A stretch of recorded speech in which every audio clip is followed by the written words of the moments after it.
മുട്ട മപ്പാസ് ഉണ്ടാക്കാം. അതിനുവേണ്ടി ആദ്യം കുറച്ച് ഓയിൽ, ഒരു 2 ടേബിൾ സ്പൂൺ ഓയിൽ, കുറച്ച് കടുക്, അതിലേക്ക് 6 വെളുത്തുള്ളി, 3 പച്ചമുളക്, ഒരു പീസ് ഇഞ്ചി, ഇതെല്ലാം കൂടെ ചതച്ചത് അതിടാം.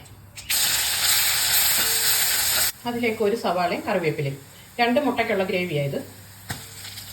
ഒരു വലിയ സവാള എടുത്ത്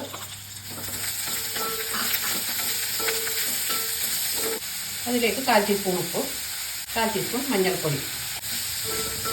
ഇതൊന്ന് വഴന്ന് വന്നിട്ടുണ്ട്. ഇതിലേക്ക് ഒരു തക്കാളി ഇടാം. ഇനി ഫ്ലെയിം ലോയിലാക്കിയിട്ട് പൊടികളൊക്കെ ചേർക്കാം. ഇതാണെങ്കിൽ 1.5 ടീസ്പൂൺ മല്ലിപ്പൊടി, ഒരു 1/2 ടീസ്പൂൺ ഗരം മസാലപ്പൊടി, പിന്നെ പെപ്പർ പൗഡർ 1/2 ടീസ്പൂൺ, പിന്നെ മഞ്ഞൾപ്പൊടി 1/4 ടീസ്പൂൺ. ചെറിയ തീയിലിട്ടൊന്ന് മൂപ്പിക്കാം. അതിലേക്ക് ഒരു 1/2 കപ്പ് മതി തിളച്ച വെള്ളം ഒഴിക്കാം.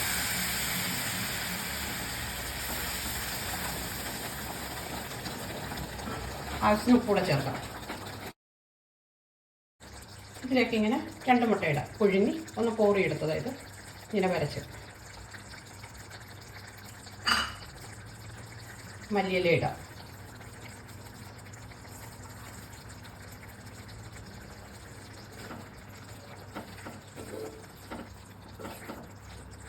മൂന്ന് മിനിറ്റ് അത് ചെറിയ തീയിൽ അടച്ചു വെച്ചേക്കാം. ഇപ്പം 3 മിനിറ്റായി.